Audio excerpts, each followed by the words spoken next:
आता आमच्या गावामध्ये 4 महिने झाले, जानेवारी महिन्यापासून चांगला दुष्काळ पडला पाण्याचा। दुष्काळ पडला तर मग 1 किलोमीटर अंतरावरून पाणी आणावं लागे। आता पाणी आणायला लागे, सकाळी जावं लागे 5 वाजतापासून पाणी आणण्यासाठी।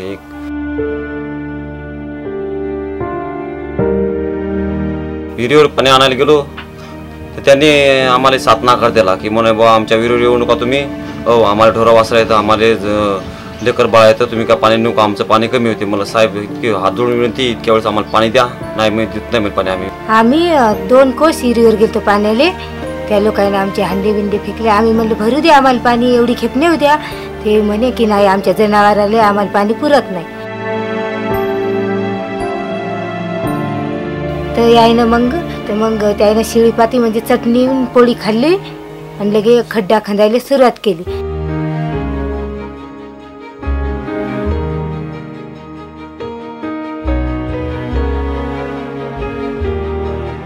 म्हणत आपल्याला पाणी लागो का नाही लागो पण मी खणतो। आम्ही म्हणलं दगडच आहे त्याच्यात, मी खंदू नका। तर ते म्हणत नाही, मी जर पाणी नाही लागत तर खणतोच।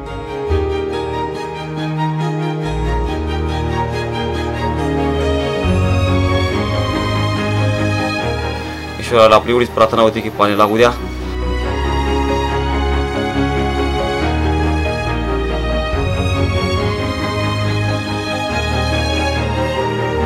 जे मला हसू लागले, मी वेळत काढू लागले की पागत झाला बापुराव, पागत झाला। मग ते माझ्या विहिरीवर येऊ लागले की पाणी देता का विकत। म्हणलं साहेब, म्हणलं विकत तर नाही म्हणलं, पण फ्रीमध्ये घेऊन जा म्हणलं तुम्ही। की ज्या निसर्गानं आपल्याला म्हणलं पाणी दिलं तर ते पाणी आपण विकणार नाही म्हणलं भविष्यात म्हणलं।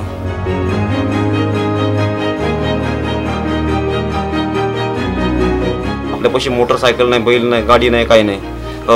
मग आपण विचार केला, चला म्हणलं आता आपण झोप घेतल्यापेक्षा म्हणलं आपण कष्ट करायला पुरतात म्हणलं। जेवढं पाणी शिल्लक लागलं तेवढं गोरगरिबाच्या तोंडात तरी जाईल, तेवढं आत्मा शांती तरी देईल।